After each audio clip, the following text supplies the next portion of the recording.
Hi, how's it? In the name of Christ, how you doing? It's your girl Karabo. I hope you're good. Karabo. I hope you're good. I hope you're peachy. I hope you're stellar, and I hope you're in a neat little bunch. It is the 5th of February 2024, and it's a whatever day. I'm under a lot of attack, and you know what, guys, like, I don't even know what to think or what to do, but yo, like this country, anyway, whatever. So let's just put some caveats out there. But before we put caveats out there, I just want to just kind of put it out there that I'm wearing a wig.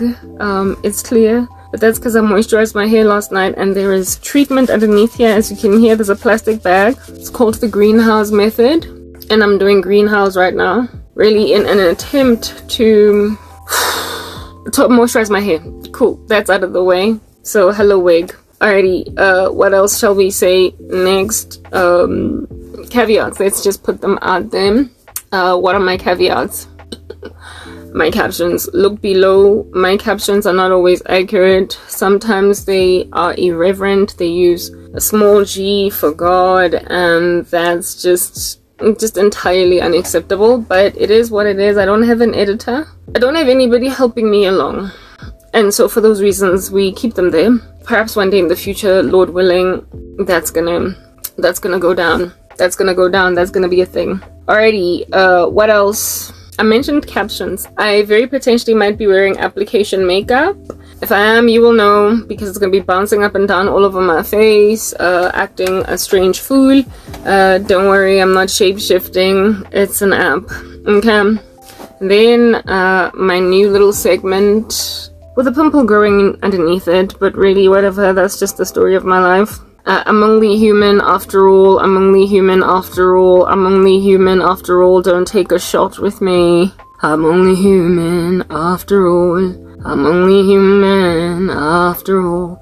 I do this to display to people that when you prick me, I completely bleed. Like, yeah, maybe even bleed out. If it's like enough of a stab in the right place, like the jugular, I get exsanguinated. So watch out for all that. The intention was to blush my cheeks. I don't know if it did actually achieve any such effect as that. 1, 2, 3, 4, we declare thumbs will pow, pow, pow, pow, pow, pow, pow, pow, pow. Yeah, look at that. That shows that I've actually got, you know, blood in me like other human beings, and so I can actually die. But I mean, then again, people are actually trying to kill me, so whatever. Yeah, I be sounding actually super paranoid, except it's the truth. Like, getting into, like, yeah. Anyway, righto. Cool beans, bananas, potato bags, and potato chips and potato bananas. Moving on. Okay, should I put this a little bit higher up? Oh, I need tomorrow. Oh, just let there be life now. Okay. Alrighty, that song is coming to me because it's a song that's just been like running in my head. Should I look for the lyrics? My computer is just not catching on to Wi-Fi from here today for whatever reason, so I'm struggling with what do you call this? Lord have mercy on me. Wi-Fi, that thing. Okay, but my cell phone device is not divisive. Like certain hard knock individuals on the planet, so let us utilize the cell phone device in order to get a particular point out there. I actually want to look for the lyrics of this video. I wanna really zig. If you wanna be my lover. Sorry, that had to happen. Sometimes we just break out into song. This song, it's by Timothy Bloom, and till the end of time. Yo, I just keep seeing so much drama, and by drama I mean drama mama. I mean drama mama drama. Timothy Bloom and Bozeman. Liz Bozeman, the lady from What Is Love? If you're not here with me. I'm actually looking for the lyrics again, so I can help you understand the futility of what's actually going on this strange earth. And nobody really likes it here, but you know, everybody's actually acting like it's a whole thing.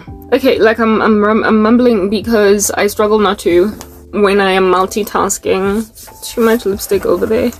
What is going on here? Cell ish, whatever. Deadbeat phone. Deadbeat. It always needs a charger. It's just always, it's like a bad guy. Anyway, I've had my fair share of bad guys, so everything compares to them when it doesn't work out. What? Talk about story of my uncomfortable life. Talk about the sorrow of my uncomfortable soul. Please don't do that. Why? Why does anything happen like the way that it does in my life? Like, why? We all gonna ask questions. Did I leave any caveats out? If I did, or maybe it's because I gotta like make like I'm in the boondoos trying to look for signal. I what's happening? This thing, I'm literally trying to like not let that get just give me lyrics. Look, there's a lot of inappropriate sentiment where I'm concerned, and I'm just like, you know what, of course, duh.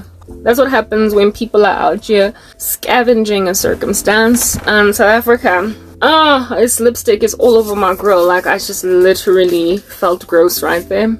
But whatever, no, seriously, like, we're not any other cellular device here. I've got these like old phones that need to be plugged into a charger to do anything just decent, and even then it's not even all that decent. It's actually quite indecent within its decency. But anyway, whatever, I finally found it. But like, seriously, we're not trying to do this. You cannot tell me that this is all I have to do.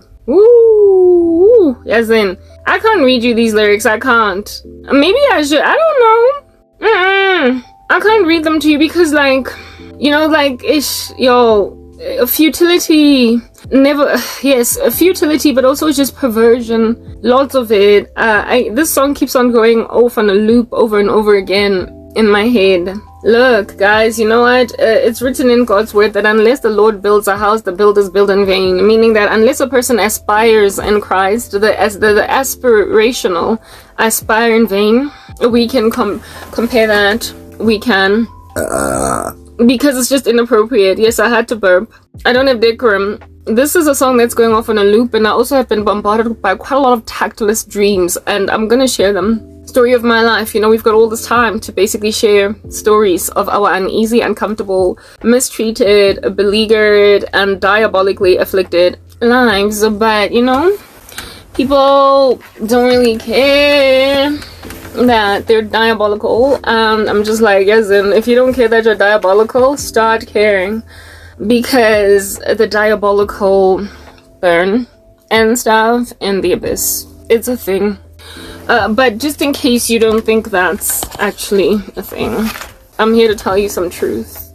I'm gonna sing these lyrics, but like, where does I feel the need to euphemize terminology, I'm going to euphemize it or mask it. Like a nice little COVID mask, I'm going to put it some kind of a thing on a nose there. In order that some of the obviously just crazily licentious lyrics don't come at me like a ton of bricks. There's no swearing here, but there's still nonetheless a lot of like sexual suggestion, but that's what I'm attacked by. So I'm gonna share my sorrowful experiences at the hands of charlatans that I don't even know.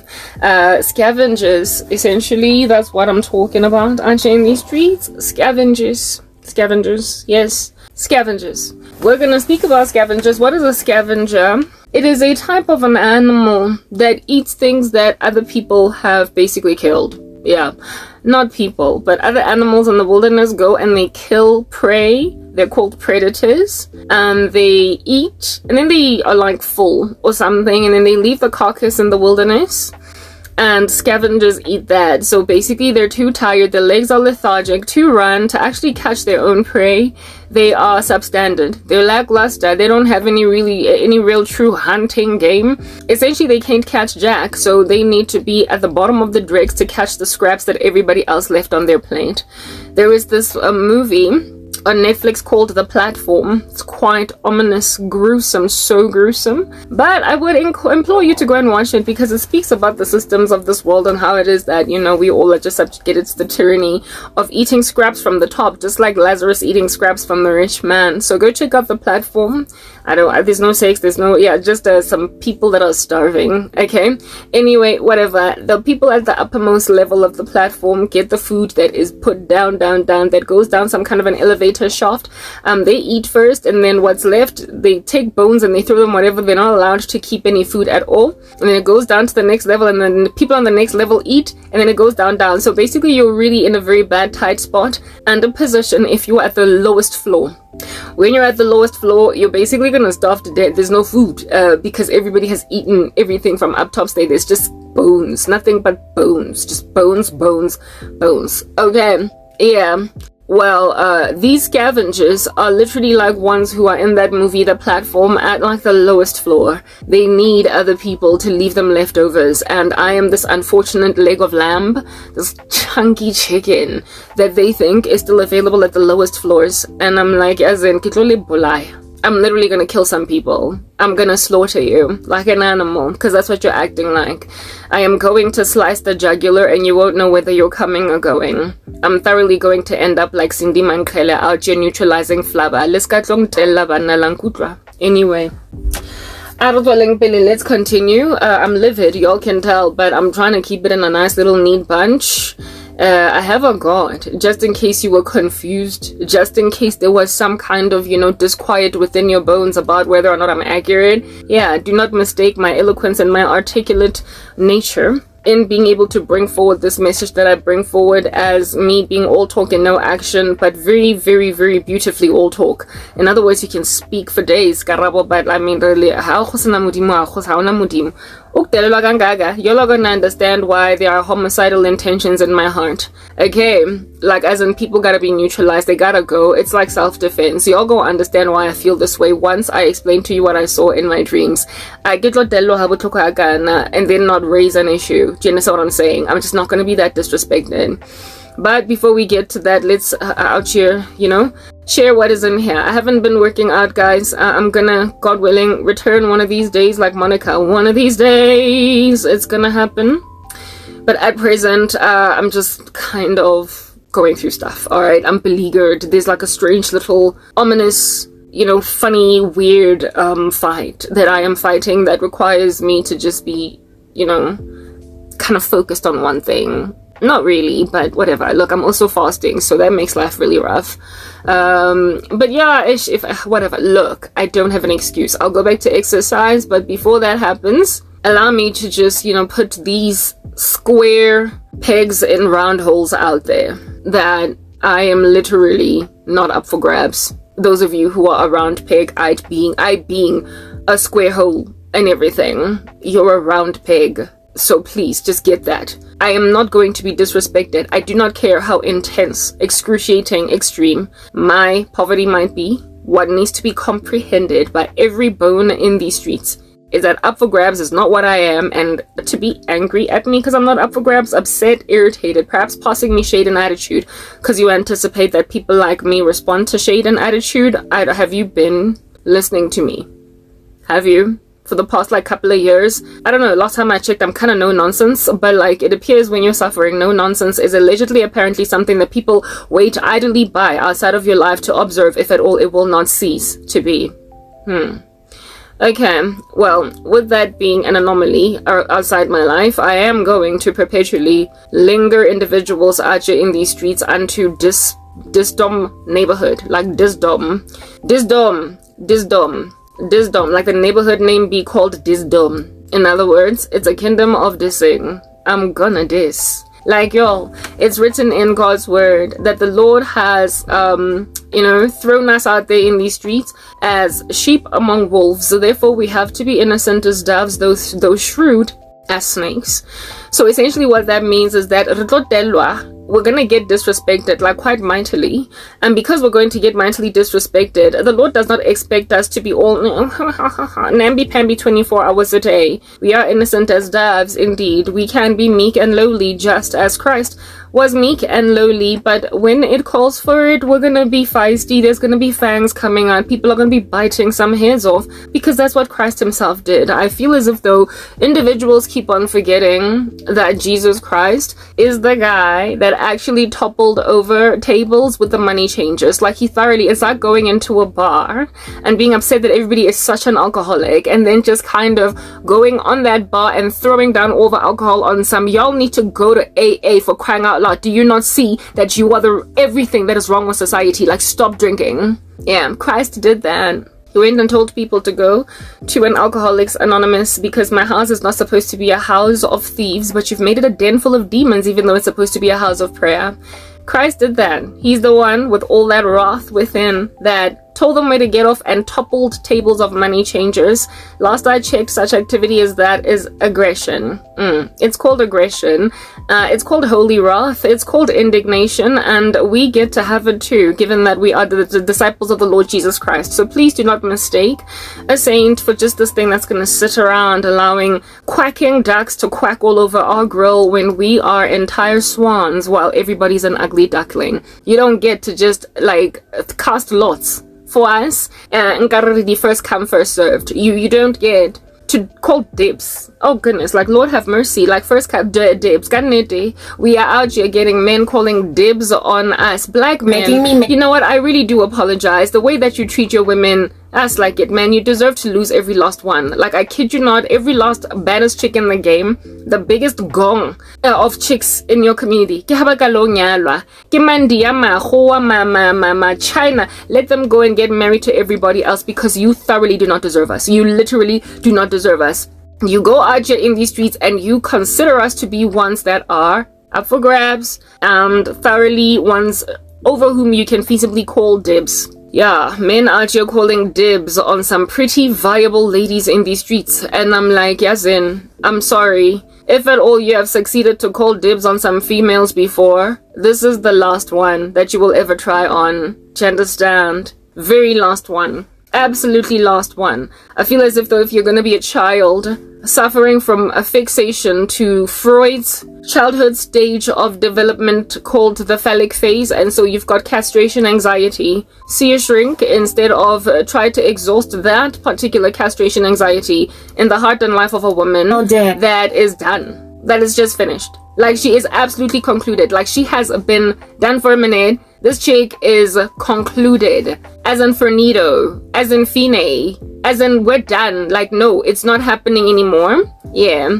And yet somehow feasibly drunken stupors worth of men staggering around in these streets. Baba Twabansu, you thoroughly imagine that you can still continue to call dibs because you think by attrition a woman will eventually get to a particular point.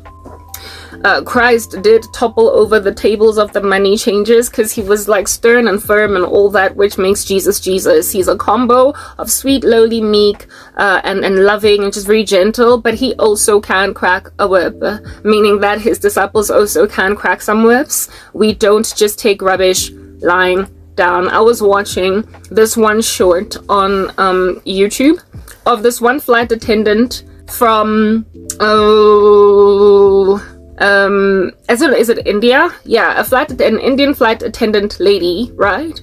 In a flight, basically, somebody was recording this footage as it was happening, and she was having at it literally a massive altercation with some beastly, disrespectful buffoon on the airplane that anticipated that because this lady, this is her job, she is a flight attendant, he can talk to her like she's a little slave, a skivvy, a servant, and worthless.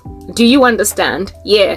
He can talk to her anyhow, just flail his general nasty little shoddy disposition in her grill, flail his bourgeoisie of nothingness all up in her grill, and have this lady just take it in her stride, and ultimately she popped like a pimple. She absolutely popped and told this guy where to get off, whether or not it was a risk to her career. Telling this shoddy little unseemly buffoon that I'm not your servant. And he kept on telling her, shut up. And at some point she was like, no, you shut up. And there was like this whole big fat exchange between a flight attendant that is still going to need to basically serve the rest of that flight for the rest of that flight. The rest of those human beings in the flight for the rest of the flight. She's gonna have to come down at some point and be basically awkwardly walking those aisles in the midst of people that remember that to an hour ago she was having a war with one of the passengers. She took that risk and fought. Could have also faced being fired and everything. Yeah, type of establishment thing with a very rude, like exceptionally rude passenger. And her colleague just stood there basically just, trying to carry her away from this place where she was making war. And everybody that was watching this whole interaction, essentially low-key, agreed that this woman needed to be protected and that some people are just animals and buffoons. Yeah. When this flight attendant lady was busy going, I was like, girl, I feel like you every single day.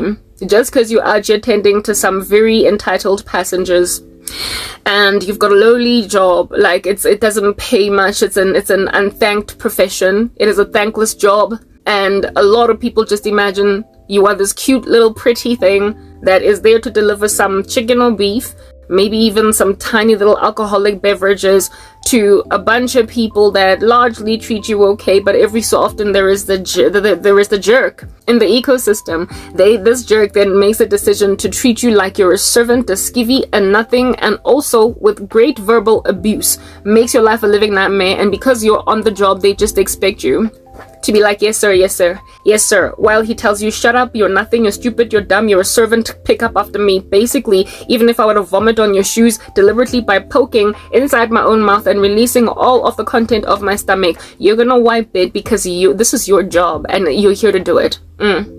A lot of people look at Christians the way that random buffoon on that flight looked at the flight attendant. You think that just because we're born again, we literally got to take everything that is rubbish, excruciatingly so, in our stride. You think that just because Christ said turn the other cheek, we have got to take every ounce of personal offensive attack on our characters and on our persons and every persistence of coercion against us in our stride, because that is the Christian thing to do. To essentially be like a doormat lying down out in these streets and just take it. It is written in Isaiah 52 that such individuals are ones who say to us, lay on the ground that we might walk literally all over you. God avenges that, but thankfully we've got a defense. We do. The Lord does not expect us to just be docile little scrimmaging nasties in these streets, just taking every ounce of rubbish. If at all that rubbish is going to continue to persist, if that rubbish is not going to stop and it is causing you so much distress that you are literally threatened to apostatize due to you being given absolutely no avenue of escape from all of this rubbish, you get to make like Jesus.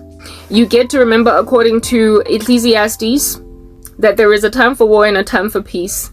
There is a time for turning the other cheek and a time for giving an answer for the hope or the faith that you have in Christ. There is a time for keeping quiet and a time for telling a person where to get off and what really truly Christianity actually means. There is a time to rock up in the midst of a whole bunch of vipers, because indeed that's exactly what John the Baptist did, didn't he? He spoke to the Pharisees very harshly because that's what they were in dire need of being spoken to like. He called them a brood of vipers. I mean, like proper. He called them snakes. Yeah, those terms are derogatory. They are comprehended as derogatory. If anybody were to rock up all up in your grill and say to you, you are a snake, you'd probably be offended, wouldn't you? Yeah, so you would imagine that Christians are not supposed to call anybody a snake? Relax. John the Baptist and Jesus, both of them called the Pharisees a brood of vipers. You snakes, you. That is what they both did, and none of them was out of their place in so doing. So please comprehend that you don't get to dance around on our heads and dilly-dally, walk all over our chests, really, like it's a railway track and you can just zoom past there, and then have us not, like, complain about the fact that you've left like a red spot, a red scar, a red bruise all up on our chest. Like, we like, what in the world? What are you doing? There's a reason why we are given the full armor of God. One of the full armors of God is a sword. Yeah, just poke and prod away at some people. Just literally stab them. to death because they're insulting. They're full of rubbish and vitriol, and they've got to be put in their place. Ours is a spoken job. It's a spoken ministry. In other words, words are what it is that heal people. They bring them to the knowledge of Jesus Christ. Faith comes by hearing, and hearing by the word of God. So if we do not speak and basically defend ourselves, we're going to look like these wimpy, namby-pamby people that God gives absolutely no power to survive a stupid society that literally does not make any sense.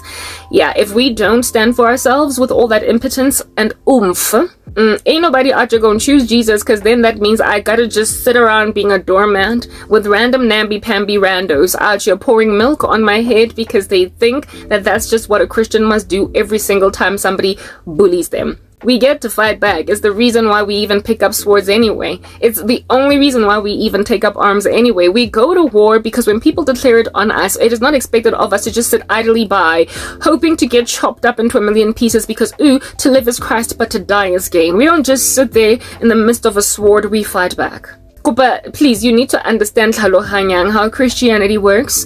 We are here to train you how it operates so that next time you're not so disrespectful. But if you're going to continue to be disrespectful, understand we got lines for days. Yeah, we got comebacks for days. We like those roasters that always get the last laugh. So if you want to come at a Christian with a flying kick on her chest, understand she's going to come back with a steamroller over your whole body and you will not recover. It's that basic. And I'm about to put some people under a steamroller such that they do not recover. It must absolutely happen. That lack of recovery, otherwise I'm going to find myself in some kind of a heartbroken state that is never ever going to come up for air again. So when I say I shall neutralize some people, if at all you don't just stay on the ground like a nice little dead fishy, I will come back and finish you off. I am not going to be taken by some random nasty, brood of vipers. A band of miscreants, the zombie, the walking dead, out here acting like it's the apocalypse when it's yet to occur. I apologize. We're not yet in the tribulation, so to walk around like zombies is to be entirely naive, because frankly the majority of the human race is still kind of awake. So if you're gonna walk around like a little, zombie, all you do eat, drink, eat, drink. If that's all you are, just focusing on your basic instincts, I'm going to take for granted the fact that, no, it's not the tribulation yet, so Christians can have a little bit of a fight. It's written of believers in the tribulation that the devil has been given authority to make war with them and to overcome them. It's so unfortunate. They can't fight. They get killed. Never shall they die. They're like the pirates in Pirates of the Caribbean. They're out here queuing to get beheaded like proper. It's gonna happen. So attitude, really, they can't do it. They cannot fight back. They can't lambaste people. They can't topple tables like the money changers. There is a time to live and a time to die. Christ had a time to topple over tables with the money changers, and then there was a time to just take death in one stride. And the tribulation is that season where Christians must just take death in one stride because it is what it is. But before then, I apologize. What I'm going to be doing is toppling over some tables with some money changers, telling them that this year is supposed to be a house of prayer, but you're making it a den full of thieves. Cease and desist. Not only did Christ do that, but later on, he would go on to call the Pharisees these nasty little metaphors, which is what it is that I keep doing, do I not? And yet people imagine that I'm not truly Christian, or I'm not walking in a Christianity type way when I tell people where to get off. Cease and desist from misappropriating scripture. I spoke about that yesterday. Jesus Christ called these guys whitewashed tombs. Like, I'm out here always using analogies to describe all of these nasties in these streets. As did Jesus. He said to them, they're like a cup that is totally filthy. I mean, imagine that. Hey, have you washed a pile of dishes that's just been hanging out in a sink, waiting for you with your name branded on each and every single spoon? If you're anything like me, given that you anticipate that those spoons were in people's mouths, so given that you anticipate that food has had some time to, what is this word, putrefy, get all bacterialized and fungified and what have you, given that some of the stuff that they put in the sink is chilling in a hot scuff tin, like a lunchbox that has like proper like moist food in it, and you're gonna open it and poof, that whiff is gonna come at your face. Sometimes you wash the dishes like this. You literally wash them with that look on your face on some, you don't even want to look at them. When you rub the skateboard past that, it's like, you don't even want to open your mouth lest any water should spray up and into your mouth. It's a very disgusting feat sometimes to wash dishes if you don't live by yourself. If I lived by myself, I'd have no qualms because that's my dirt. But living with other people, you literally gotta imagine, what's in there, what's in there, what's in there, and open the kaftini with carefulness lest you should encounter a whiff. It's gross. So now when somebody calls you that dirty dish, goodness, it means you're gross.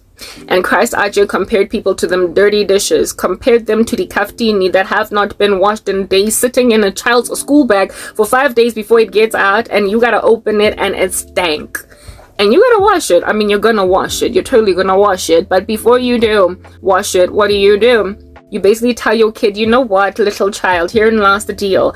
I pack you a lunch, and you come back and you put that lunch tin open, having thrown out your scraps that you left over in the sink, and in the sink I shall wash it from there. But next time you close that kaftini and leave it in your bag and allow it to fungify, you, my dear child, are going to be out here scrubbing that by yourself with a toothbrush in the basin outside as a means of punishment. Okay? Yeah. You diss them. You tell them where to get off because it might actually give them life. You know what I mean? They might do better next time. If they don't, if they give you attitude, then I guess ground them. Whatever. But they're like little children. Jesus Christ described the Pharisees as ones who are not only a brood of vipers, so he called them snakes. Imagine that. So intense. Over and above it, he called them dirty dishes. Dirty dishes with mold and fungi, spores and everything just hatching, eggs like maggots, whatever it is that can grow on a dirty dish. He called them that. He said, woe to you Pharisees, eh? You are careful to clean the cup on the outside, but inside it's filthy. He also called them cadavers. Have you ever encountered a cadaver? I personally have not dealt with a putrefying cadaver. I've only ever seen dead bodies on sides of streets, unfortunately for me, when I was passing a car accident scene, and it was disturbing enough when their blood was all fresh, but I would imagine how traumatizing it must be to encounter a cadaver that's been hanging there for 4 days before it gets discovered, probably all maggoted. It stank now. It's just gross. How much worse then when it gets put in the ground? In the actual grave, yeah. If you're gonna dig up that grave, you're gonna have a hard time breathing. You likely are going to be in need of a hazmat suit, yeah. But Jesus said that these people, seeing as it was those days, they had no hazmat suits, and so to him they stank like dead bodies. He compared them to rotten man's bones. Indeed, he compared them to rotten man's bones, to dead man's bones. He compared them to putrefying flesh in the sand. Never mind in the mortuary, but in the sand. Jesus compared them to a cadaver with maggots and everything. Imagine somebody calling you that. You are dead, you are wicked. The way your heart is so rotten, it's fuzzy with maggots, teeming at the folds, just crawling around all up in there. And yet you think you're great. He called them whitewashed tombs. Outside you be looking all fly, you're cute. You've got a full face beat because you're that TikToker that does makeup tuts. But inside, ew. Gross. There's maggots teeming at the folds in there, going in and out, little worms having a party. And if you were to go there without some kind of a peg on your nose, you are not going to wake up from fainting for another 24 hours the way it smells so bad. He compared them to that. Imagine that. Imagine somebody saying that you stink like a dead body. Like you've just ran across, like around 5 laps in an athletics patch, and so you smell like sweat, and then somebody goes and exaggerates that and says that you smell rather like a dead body. When I was in primary school, I had this friend. You know how little girls can, like, we like to tease each other, like making jokes, and I think I said something to her on some, ha, you smell like, I don't know, like a mango or something, like a rotten mango. We were joking. I was like, you smell like a rotten mango. I don't know what in the world I said, but it was light and it was childlike. And then this, like, how old were we? Like grade 7, grade 6, grade 7. Let's say grade 6. Maybe it was then at 4. Yeah, so you are like 12, 11. You are like 11, 12. So you've got all that innocence all up in your girl. You ought not know certain things really at that age. And this chick being very super irritated with me for calling her a rotting mango because we were teasing each other. She then says, well, you smell like the way that people smell just after they've had sex. Like a 12-year-old said that to me. I was 12 too. I was 11 too. And when she said that to me, my heart was so broken because I just imagined that hers was a much harsher and more extreme tease than mine because she was supposed to keep it light. But that's just what happens when you come at a person with a flying kick. Why was I saying that my friend smelled like rotten mangoes in the first place? That was problematic. And so when you have somebody dissing you more harshly than they can ever diss you, you had it coming because you started it. So that chick lambasted me with a diss that I could not come back from, and I was traumatized by how advanced her disses of me were for someone that was just 12 years old. So it appears I, in this question, am so underestimated that I ought not have sufficiently bold enough, strong, like, or orky and bulky enough disses to handle some people because I'm poor. Yeah, and because I'm poor, don't nobody actually expect me to be dissing them better than they can ever diss me. Karabo, you're poor, you ain't got jack, girl, please, like, relax. Just take whatever comes in your stride. I mean, I'm really hurt about that, and then I diss you in ways that you can't come back from, and you're like, huh, but like, that's so mean. But why'd you start it though? Why did you commence? Somebody please explain to me why you started. My friend told me that I smelled like fornication because I started it and I said that she smelled like a rotten mango. Yeah, proper. Her tease and her diss was more extreme. But frankly, I deserved it because why under heaven am I out here calling people rotten mangoes? Why? Why am I even doing that?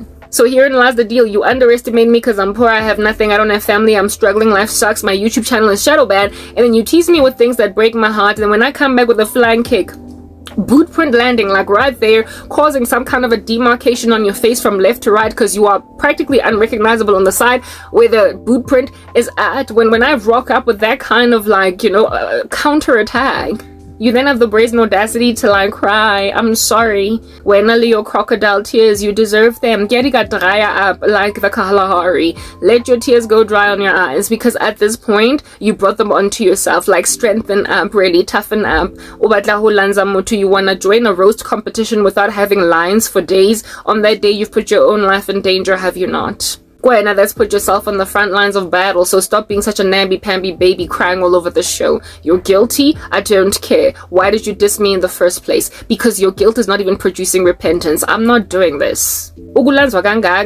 Understand, I've got a whole future. Jesus said to those people that they were like rotting corpses, that they felt some kind of way about that you be out here feeling some kind of way about me calling you zombies, but right now you're walking around like zombies. All you focus on are your primary instincts: eat, drink, fornicate. What makes you think that's all we're gunning for in these streets? Have you no horses to hold? Like cease and desist, stop. Like sex does not make the world go round. This is not psychology, this is the Bible. According to Maslow, in his hierarchy of needs. If you don't know who Maslow is, Google it, you'll find the answer. I don't have time to explain. But at the very bottom rung of his hierarchy of needs, really and truly Maslow, come on, what are you talking about? Is sex. Like what? No. Maslow, like relax.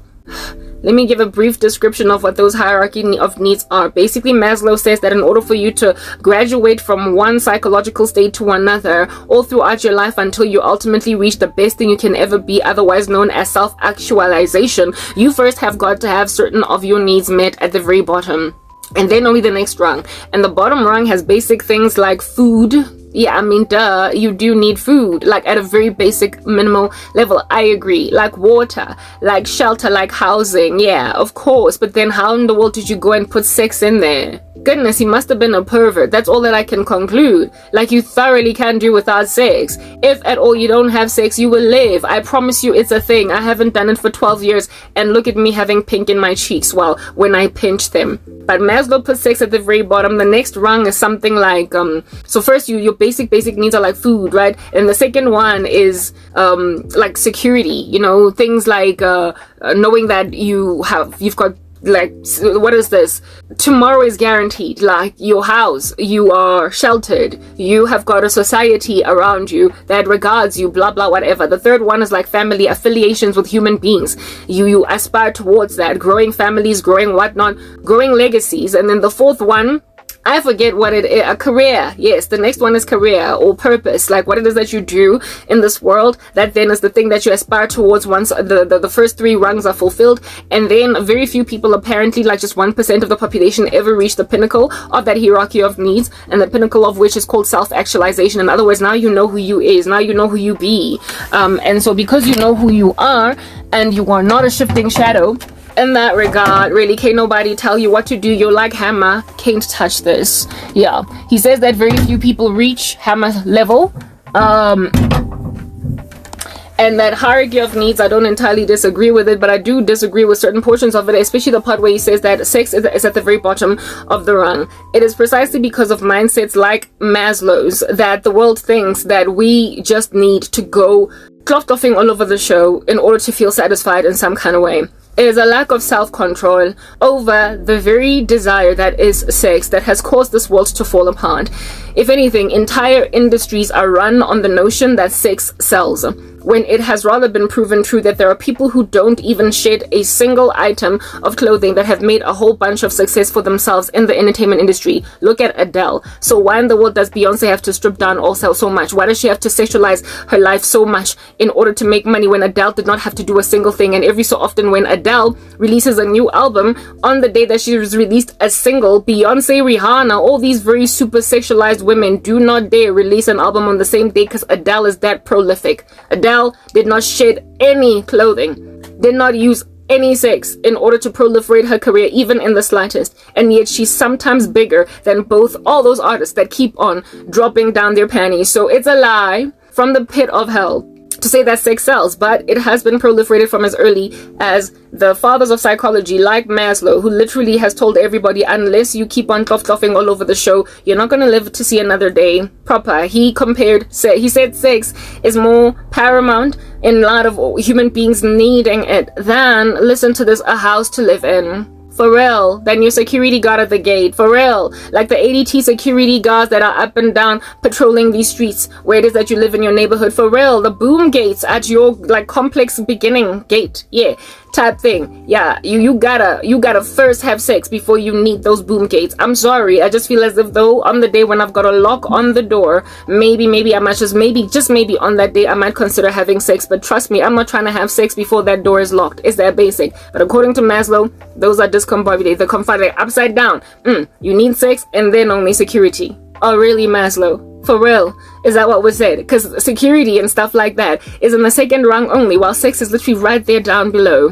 And it's because of Maslow and other psychological theorists like Freud who believe that everything is about sex, hence his obsession with genitalia, like proper. In just about, like in childhood stages of development, he is obsessed with describing everything in light of sex. Everything is about sex. Like everything is about sex where Freud is concerned. Even your dreams are somehow deep down inside about sex. The eat a pill phase is Freud's little idea. It's all about sex. Like everybody just needs to keep on humping everybody all over the show, and then only we're going to be okay as society. These are people that are, according to God's word in 2 Timothy 3, lovers of pleasure rather than lovers of God, having a form of godliness that denies the power thereof. And so because they love pleasure, they literally go on right ahead and put sex at the very bottom rung of the hierarchy of needs. That's the kind of stuff that makes people unable to wait for sex at marriage. That's what's good. Makes them feel as if though they can't deal. There are entire magazines, Cosmopolitan being one, that dedicate their entire narrative to explaining to women why it is that they're so much in need of this particular thing to a point of proliferating promiscuity. It's problematic. Yeah, and because of that mindset, you feeding a whole bunch of dastardly men with no self-control concerning their loins. You keep on feeding societies of women that narrative and make them believe that it's okay for men to just want them, to hump them, and give it to them because women, you also need it. You need it. You need it hard and knock. You need it high and low, because herein lies all of the fathers of psychology making it clear that everything is about sex. So even though it's not really a big fat chunky problem for women to always be thinking about sex 24 hours a day, it now has become something we think we need, and so therefore we're feeding a whole bunch of perverted men with exactly what they want, and it's problematic. And so in feeding them what they want, when then one, a Christian, comes to Christ, when then a woman comes to Christ and says, no thank you, I'm not doing sex until I'm married, yeah, all these guys now feel entitled to it because the rest of y'all keep on giving it to them, given that Cosmopolitan magazine has nicely indoctrinated you into thinking that you need sex before you can have like a burglar proofing around your windows. That's what in the world is going on. Like a whole bunch of demon-possessed, sex-obsessed men, all up in feeling entitled to me because they're being helped by women who feel as if, though, Karabo, you also need sex. Look at the cobwebs down there. Look at me. I'm pretty. I'm very beautiful.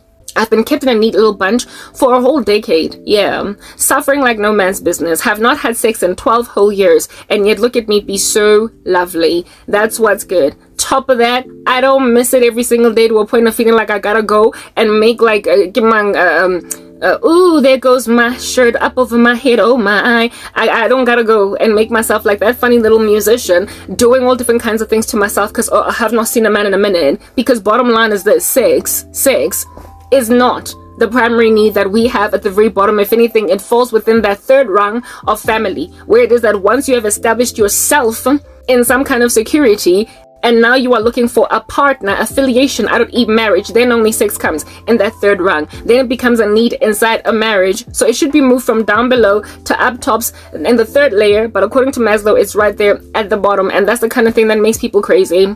That's the kind of like rhetoric that makes people crazy. You out here driving up Hendrik Potgieter and coming across a Loveland billboard with a giant buttocks in a thong just gawking at you, advertising a XXX store that people are directed to go to, that's in this particular corner of this particular street not far away from here, as if though it is okay for us to be flashed with buttocks as we're driving. That's what's good. But like, that's happening in the 21st century because buttocks are appropriate to be flashing motorists as they drive. It makes sense then that all of those Muslims facing their buttocks, their posteriors, to oncoming traffic as they're praying in public while Christians get told to put away their gospel music. It makes sense why all those buttocks of the Muslims pointing traffic were allowable. It's because when we're driving down Hendrik Potgieter, we gotta see a Loveland poster with some chick's booty all up in everybody's face for us to gawk at. But that's the society we live in. It has normalized regular things. It has irregular things. It has normalized pornography.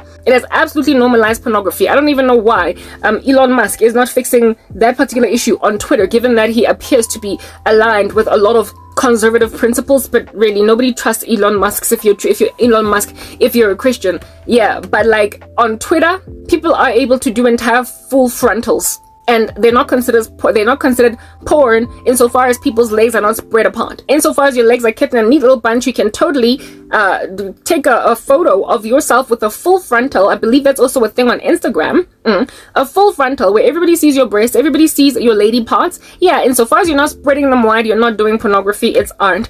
And so when I started, like, I have a fitness blog, I have a fitness page, and so therefore I decided to open a Twitter just for fitness, in order for me to follow fitness influencers and for them to follow me, and for people who are interested in fitness to follow me separately from ministry. I started one, unfortunately, because upon choosing like a whole bunch of when you open a profile, they will say, what are you interested in? Fitness, health, nutrition, religion, Christianity, blah blah blah. Upon clicking a whole bunch of what are your interests, yeah, they will then recommend certain people to you from the get-go before your page starts going, before your Twitter or your X page actually starts going. They will recommend who to follow first. And if I tell you the amount of shock and horror that I experienced, the shock and the horror that I experienced when I opened a fitness page on Twitter, I said I chose fitness and nutrition, fitness influencers as what is it I want to see being recommended to me. Videos like that,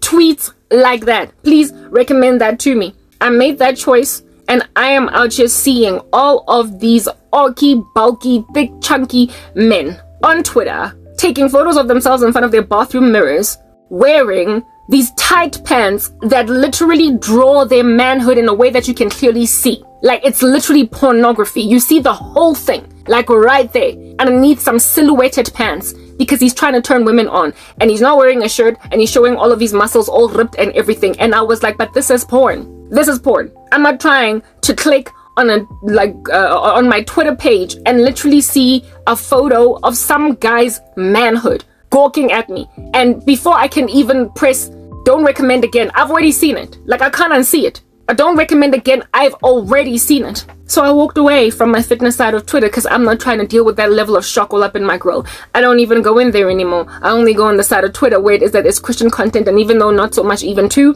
upload anything, but to read what's going on in the world type establishment thing. So I mean, really and truly, when all that nudity is being just like pushed to everybody all over the show, it is no wonder people see absolutely nothing wrong with sexually abusing people that don't want to have sex. It is no wonder that the world sees absolutely nothing wrong with violating people that do not want to have sex. Like, to see nothing wrong with putting so much pornographic imagery in the mind and the heart of a person through dreams, through visions, through insistences, through sorcery, through witchcraft. It is no wonder people think it's okay, because they're seeing full frontals on Instagram and Twitter, and nobody is saying anything. Elon Musk is not even saying this is not a XXX site. Please, if you want to go and see stuff like that, go to a XXX site. If you want to upload such imagery as that, please go to a XXX site.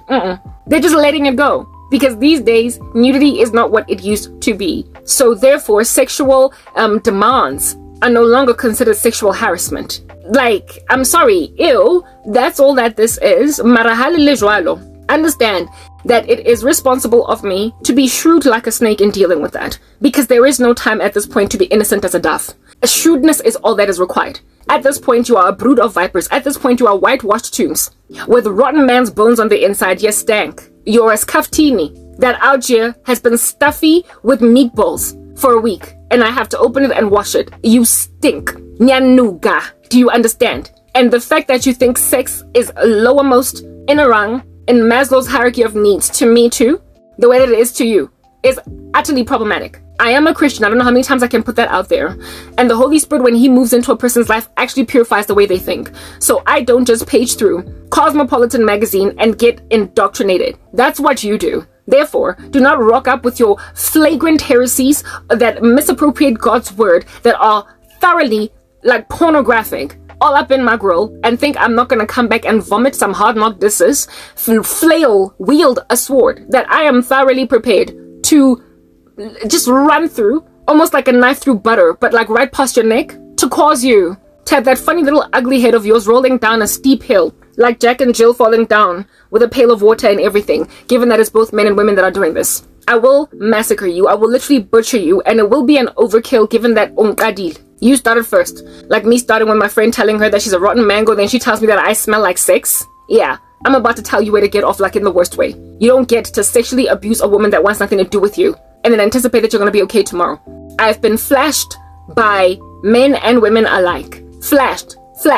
Goodness gracious. Like, do you know who flashes? Those random, strange, odd, like, ominous pedophiles walking in parks with little boys and girls playing in the jungle gym, and they're wearing nothing but a freaking trench coat, some socks, and nothing else underneath, and they just go around flashing some kids, go around flashing some moms that are playing with their kids in the park, go around flashing some random strangers, even animals. Proper, the pigeons are out here flying away because this bugger won't stop flashing everybody. Public displays of indecency. That is what is going on. Yeah. That person deserves to be in a prison, cannot be in society, must be thrown in a stray suit in a psychiatric hospital. They have no business getting taken seriously absolutely anywhere. And yet, you're sitting around in corporate South Africa with whole entire jobs while you're flashing people in dreams with your manhood, dangling it all over the show, imaginative that Karabo's is gonna get turned on by the mere sighting of a penis. I encountered a whole bunch of them on Twitter when I was trying to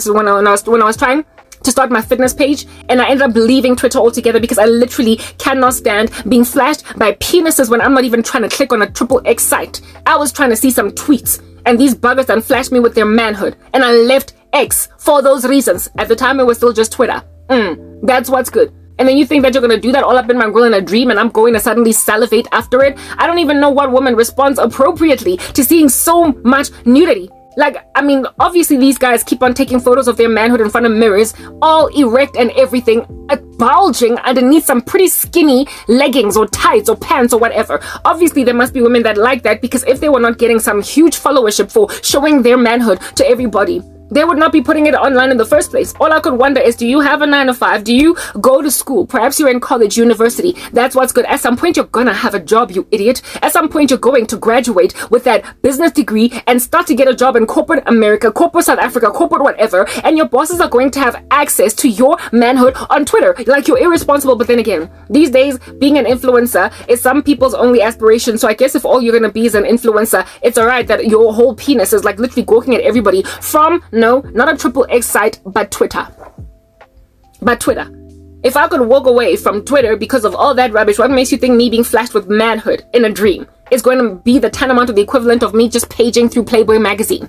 If I'm not out here literally going out of my way to go and find licentious content, what makes you think when you flash me with it, I'm not going to make like a woman in the park that's being flashed by some freaky psychopath and run, scream, call the police, have this bugger arrested, somebody put this thing in a jail cell. If anything, put them in solitary confinement, because don't nobody deserve to see any of that. Like proper. Let that bugger go somewhere very buried and deep and dark and never come up for air again. What makes you think that you can turn a consecrated Holy Spirit filled woman on with showing her a whole bunch of sexual imagery in a dream?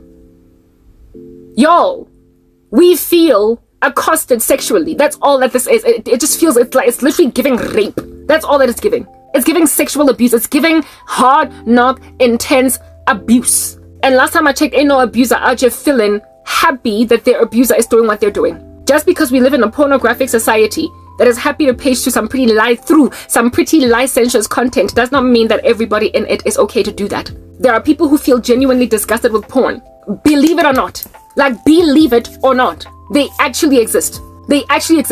Who, upon happening into certain imagery, are instantly grieved, turned off, and switched off whatever is giving them all of those flash visions. But we live in a world that has put that as a pinnacle of every man's and woman's desire. And so therefore it is expected that all of us are just going to salivate at the image of a big fat chunky penis. I'm not happy. I believe that's clear. It's probably very in everybody's faces, gawking like flashlights.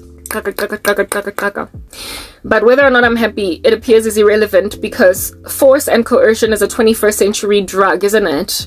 Force and coercion is a 21st century opioid. And so, given that everybody has a price, apparently, allegedly, according to the rhetoric of your antichrist system, you then are now harassing those who have kept their hands clean and kept their eyes pure. You are harassing them with what is your ideology and your belief that it's only a matter of time before somebody capitulates. It's only a matter of time. So you just flash me with all of your nasty looking manhood, all crooked, all up in my grill, and yet you think it's pretty. We're gonna have some problems, Wankutla. We're gonna have issues. Random strangers out here bewitching people online. It's the last days. Look at you. South Africa. I'm sorry. Johannesburg, I apologize. Like, you are disgusting in the worst way, and I've been saying it for a minute. All of these attacks, I shall award that random mysterious buffoon in America concession and a break for today, because he was not involved in that, although he's one of my biggest afflictors. Manhood and everything I've seen from him coming from a mile away like an intercontinental ballistic missile, given that he's in the US of A, and I've ducked it, dodged it, hated it, pepper sprayed it, and then bombed it back.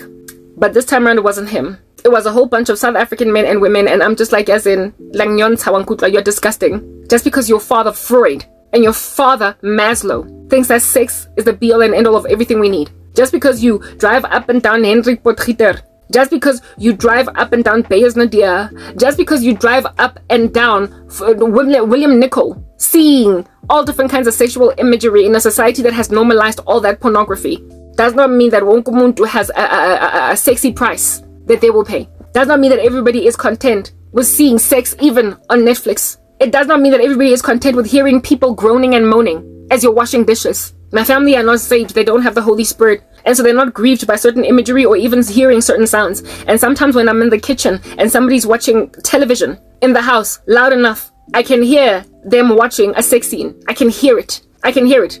The oohs and the ahs and the screamings and the pantings. I can hear them. And I am so grieved. And the whole time I just have to just take it in my stride until that scene is over because I gotta wash dishes. I can't not be here and do this. I gotta be here for this duration. So even though I'm not watching the sex scene on Netflix, I'm hearing it. And it is the stuff of porn. All of it. It grieves me. I can't stand it. It annoys me. It lands in my ears like a bomb.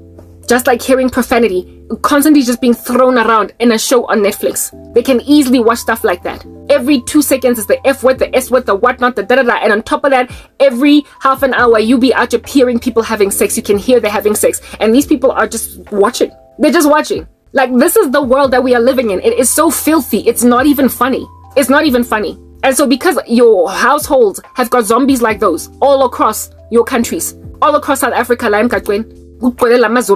you think that everybody is ultimately going to get to a point where they're okay with hearing oohs and ahs in a sex scene on TV until they think that it's now the thing that I desire. I mean, it is so incredibly dingy and disgusting, and yet you do it. So those of you who imagine that Jesus Christ, our King, would stand in front of that and just turn the other cheek, I apologize, no. What he's gonna do is grab some tables and topple them over and say, my house is supposed to be a house of prayer, but you've made it a den full of thieves. I am the temple of the Holy Spirit. I am therefore the house now, am I not? I am supposed to be filled with prayer. And look at these randos trying to make it a den full of demons. Look at these randos trying to like linger me onto sexual immorality. Using the that you've been trying. You've been trying. So like that movie, that platform where you keep on going down, down, down. And indeed in that movie, the platform, there is one little girl that is standing on the platform because she's looking for her daughter. One woman looking for her daughter. And she gets accosted, men try to rape her and all that jazz. But she's the one that's got the flying kicks. She's the one that's got the woo! She's the one that out your gouges eyes because she's using that platform to get to where she needs to get. And I've been put on a platform by a wicked system. And men think I'm here for the eating. You literally are putting little handkerchiefs in your chest. Got a fucking knife, hoping to like bite into me. One of y'all at some point are gonna get me. Ngizone bulala. Literally. You to end your lives. I will kill. I am not the kind of woman that will be safe in the hands of a man that is that diabolical. Because I promise you right now, I am protecting myself from murder. Because if I were to marry such a creep, I would kill a man. Like, y'all need to understand that. I've gotten to a point where I am so done and finished off and exhausted and like I am just flattened. That if I was somehow to strangely, mistakenly, mysteriously end up, a very highly unlikely but nonetheless end up married to one, and I am then lambasted with all of this harassment, spiritual manipulation,